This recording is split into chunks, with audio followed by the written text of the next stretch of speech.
and Nathan George here with Sass and the Beard, and we are sitting down tonight to talk all things casino. Cha-ching. Everybody is worried about Russellville, Pope County. Everybody's talking about, and so we talked these two kind people into braving coming down here and talking with us. So if you guys want to introduce yourself just real quick, Will, you want to go first? Will Wetzel, I'm just local busybody, know it all. I'm Kelly Jett, and I am the founder of Pope County Majority. All right, and so this issue has just been super hot here. Everybody's been talking about it, and there's a lot of confusion. I know you guys have both seen stuff online. So I kind of wanted to jump into first talking about the local ordinance issue. I know there's been a lot of kind of back and forth about what that means. We had the meeting of the quorum court, and so I'll tell you guys my understanding of it, and you correct me if I'm wrong. But so what I understand is that we had the local ordinance that was voted on to say that Judge Cross can write a letter without another vote. That did not line up with the Arkansas Constitution and the constitutional amendment that approved the casinos. So that ordinance is invalid, kind of basically doesn't exist. So does that sound about right to you guys? That this is pretty much, I mean, we should kind of treat this local option ordinance as if it's sort of not there. I would agree with that.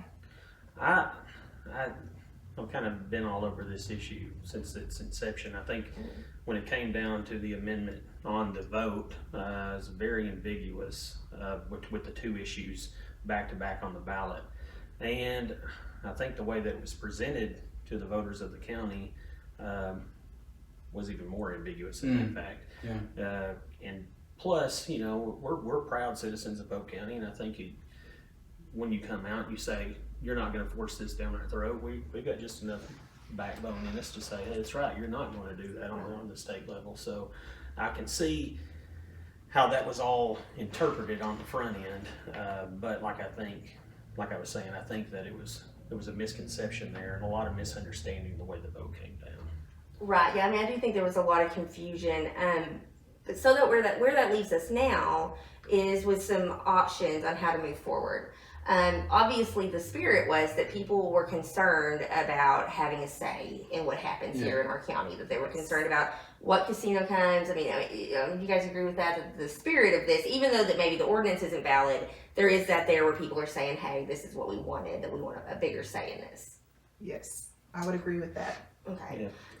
So does that put, so what I understand moving forward, that puts us as the options to be that the quorum court could call a special election. There's some debate on whether or not that would be valid, because you kind of are looking at the same situation as you did with the local option. Or under the constitutional amendment, Judge Cross could make the decision to go ahead and write a letter. The quorum court could also separately make a decision to go ahead and write a letter. Or nobody could just do anything. I mean, it could just sit because there's no timeline that it has to be taken care of, right? Is that kind of where we're at on options? Yes, I think you'll see.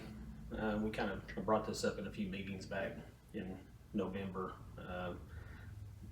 There's a nest on the ground here in Pope County, and it's not going to take too long for the people people of the state to come looking for those tax revenue dollars and trying to find that windfall somewhere. So I think you'll see the hand kind of being forced and the issue becoming more and more public as we go forward.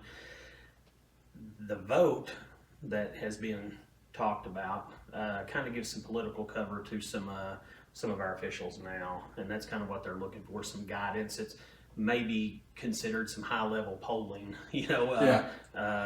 So it kind of puts things into a different perspective on that end. So it gives them something to back up on, saying, well, the idea of the community has changed since the November election, and so that gives us some cover to say, yes, we're going to go forward with it. And when we talk about kind of the change in feelings in the community, Kelly, I think you can give a lot of insight to that with your group and hearing a lot of feedback. I mean, one of the things that I was told on this, and I think is a really important point to keep in mind when we talk about a change in public opinion, is, we don't have to have a change of 50%. We only really need a change in 10% to have gone to a majority. Right. And so, the question is, has 10% of the population in Polk County changed their opinion? I mean, everybody has opinions on that, and we Right. don't really know. Yeah. But I think you'd have a lot of insight because you started this group, and everybody may not be familiar. You want to tell a little bit about the group and just kind of what that experience has been like? Well, the day after the quorum court meeting, I decided to start a group called the Polk County Majority. And I didn't intend for it to grow as big as it did. Trust me, nobody's. 5,000 members. Is that what you're at? Yeah, 5,000 members. And growing. That's amazing. You've done a Yeah. great And it job. grows by the minute. It's not by the day, it's by the minute, literally. And I don't think anybody's more surprised than I am that happened. And it has become a full-time job. Around the clock, I probably get 3 hours of sleep if I'm lucky. I think I have almost as many people inboxing me as talk to me specifically online as well. And a lot of the people that inbox me, see, some people are saying, well, this doesn't look like the majority online. That could be true, because the other part of them are privately messaging me because they don't want anybody to know where they stand. I have a lot of business owners, city employees, even people that work at the courthouse that say, I can't say how I feel one way or the other, but I want you to know we support you. We're here, we want to see this happen. We need this in Polk County, and we just want you to know we're fighting for it. And that is significant to me, despite the fact that I've had a mass quantity of people online say, I voted no, and I voted for the ordinance. But now that I have information, now that I'm more educated, and now that I know what it really will bring to Polk County, I don't feel that way anymore. I feel misinformed. I even feel kind of lied to over the past. And some of them even have said that they think that the information was intentionally kept from them so that they would vote no on the issue altogether. So a lot of people really feel, like this was an underhanded deal. And because of that, they're being, I'd say, louder than they probably ever would have been before. And That's something that I was really surprised about, is watching the page and its growth and everything, and you see people's communication on there that has been, look, I voted no, like you said, but I've changed my mind, and a significant number, not just like, I'm saying every day I see at least one and maybe multiple people say that very thing. And when I was in the discussion online for River Valley Now, as a plug for them, they asked us to be a part of that. The opposition that I was speaking, I asked if she thought that there was a change, and she didn't agree that there was. And in my view, it's pretty clear that there is a growing change of opinion in our community as for support for the casino. Now, I'm sure there are people that don't. Like, obviously, it's a very volatile issue, but I think if we had a vote today, it would be very different. I do too. I agree with that. I agree with that, and I think that the momentum has shifted more to the pro-casino side. I mean, it goes back to what your last segment here with Chris and Brienne spoke of. It's get out to vote. Yeah. So you're going to have the people that are behind this and pushing for it. It's always the anti-groups that are always more vocal than the people that are for an issue. So, Right. so you're going to have a big push from that end in order to get that push through. Mm-hmm. I would agree. I know that I had spoke with a couple of people about emails, phone calls, and other things that were made in the past, and the Racing Commission and obviously our local government said the only time that they ever received a phone call or an email or anything was from somebody saying, we don't want this, do something, stop it. And that they just never heard anything from anyone who felt the opposite. But that has completely shifted, because I can say now for a fact that one of our members inboxed me the other night and said that he had spoke with somebody that he has a personal relationship with that has something to do with the Racing Commission. I'm not sure what. It says that he has received thousands of emails in the last 3 weeks since this group started of people saying, do your job. We're supposed to have a license issued in this county. Do your job. So, which I think that's a great point. You know, the how much influence citizens have on issues like this. You know, elected officials don't generally, especially on the local level, they don't get a lot of email or contact on most issues. They may get a couple, you know, 5 or 6. Yeah. So, you know, 100 emails coming in about something is huge. Squeaky on wheel issues. gets the Right, grease. totally.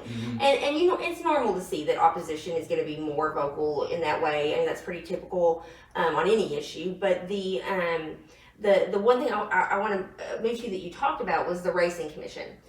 So that's something that there's been a lot of discussion about. Is a couple of things there is kind of how the process works with the Racing Commission versus that connection with the county judge and the local issue. So my understanding of that is that Judge Cross gets to see the proposals. Those proposals are, for the most part, public record. There are some redacted areas in there, but anybody can request those and see them. They're not a secret. And then he will be able to write a letter or multiple letters if he felt that was appropriate. I don't think we expect that, but he could. Yeah. And then that goes off to the Racing Commission with their application. The Racing Commission is actually who's tasked with evaluating the full application, the financials, the legality, making sure everything's up to par. Background checks. Right, background checks, all of that. Right, so I mean that's all correct, right? And Yes. then the quorum court can also issue a letter if they wanted to, although again, probably unlikely from where things stand. Yeah. So in that, we have the issue where Gulfside got letters from the previous judge and the previous mayor. Now, when the Racing Commission reviewed everybody's applications, they denied all of them, including Gulfside, saying that they didn't have an eligible letter. So now we're looking at an appeal coming up. And I know that's something that's been very confusing. It's something a lot of people have had questions about. And so I kind of want to talk about the policy side of that for a minute and bore everybody to death. And then you guys could shine some light on it and make it more interesting. So what we're looking at with an appeal on this issue is that they would be doing an administrative appeal. This is not like a legal appeal where they're going to court. Correct. They're going back to the Racing Commission and they're going to say, hey, you same people who reviewed it before, review it again and tell us if you're wrong. Like, is that a fair, summary that, and I don't know about y'all, but I generally don't like do my job and then be like, oh yeah, I totally screwed that up. Yeah. Right. So unlikely that we will see a change there. Possible. I mean, that's just my conjecture, no inside information there. But what people seem to think is going to happen after that is that the courts are going to take this up and decide. And in Arkansas, we have some case law that's already pretty well established where the courts don't get involved in that. When we had the medical marijuana dispensary issue, we had a very similar situation where applicants who got denied appealed, tried to take it to the courts to get a ruling, and the court said this isn't for us to decide. This is not our area. This should be handled through the commission as it's already set up under the amendment. And so that's likely what we're looking at here. Now, I'm not a lawyer. I'm just hanging out with too many of them and ask them what they think. But so that's kind of my understanding. Have you heard differently? I see your face over there like you're not sure where this is going. What do you think, Will? No, I'm just following. I'm just trying to follow along with what topic you're on here. I'm sorry. I know we're moving around a lot. I mean, yeah, it's just it went through the process of the application period was open. We had 5 applicants here in the county, and when going back to the intent of the amendment with the judge or the quorum court resolution that could be issued, that was the intent for the local control option, Right. For the county to be able to do their own vetting, to make whatever deal we could make the best deal for the county, the best community partner with that operator, who would do the most that we could partner with for the benefit of the county. At that point, the judge or the quorum court could issue the letter of support to the Racing Commission. The Racing Commission ultimately decides and issues the license. So at that point, if the judge were to pick, and since the judge was elected in the primary in March, he didn't have an opponent in November. He has been studying this and he has been very involved. So I feel very confident that he's probably the one, if not the most informed, one of the I most agree. well-informed citizens of the county. This is where he should be. Yeah. Yeah. And I think we've exactly. seen a role from a bunch of the JPs that have been kind of taking the reins, and there's definitely several of them that have kind of really got involved over the past several months and kind of delved into this and trying to become more acquainted with the idea, and they know a lot what's going on now. So it ultimately comes down to them making a decision, sending it to Little Rock to the Racing Commission. The racing commissioners will look, they have the applications from all the operators, they do the background checks, the vetting, the financials, and they ultimately decide. If they find a flaw in the applicant that the judge picks, they can absolutely deny, or at that point, they can come back and say that they were unqualified for this reason, pick another, the judge can go back and rework his deal, or they, at that point, like you said, there might be multiple letters, but it's an open process at that point. And it's complex, which is I think how we've ended up with so much confusion and so much frustration on the local level, because it's confusing just on its own, and then when you throw in some mixed information about the local ordinance, it really kind of got everybody just totally off on what was going on here. So yes, that's good information on how the Racing Commission works. Now, you're both planning to attend the appeal, right? The administrative appeal. I've done it every You've been at all of the them. Racing Commission meetings. Are they super exciting? In the past, we've had some exciting ones. Those last one where the applications were put in and the Quapaw tribe got awarded their license in Pine Bluff. That was very exciting. Yeah. There was a lot of people there and hooting and hollering. They were having a big time. Very exciting, They were yeah. exciting, and I can't wait for the day that we're in the crowd doing that for Polk County. Absolutely. So I hopefully hope it's so. Yeah. hopefully it's Can't in the wait near either. future. But and then we got some information along for what they were looking for. Got to meet with all the operators at that time too, and so it was pretty informative on that level. And we these had are open to anybody. Anybody can open to attend. anybody, yes. But you go back in in January, and that was a heated one when they proposed the rule change. And actually, I think that vote might have been in January or February. I'm not 100%, can't recall. But on the rule change of what the question of whether Judge Gibson and Mayor Horton's letters are valid, when they came back and they changed the rule at that point, and that was, they asked for, there was an open public period at that time where citizens of Polk County could have written in favor or against the rule change, and that's when, like I was saying earlier, that's when you had the naysayers in force at that point saying, we're against this issue, and they had a lot more momentum at the time. Yeah. Now, thanks to Kelly's group, that that momentum's kind of shifted and the tide's kind of turned, which opens the floor up, and people aren't behind the veil anymore. They're a little more open now. They're not afraid to be out in public speaking about some of these issues. Like you said, business owners, etc. I'm in a public business. I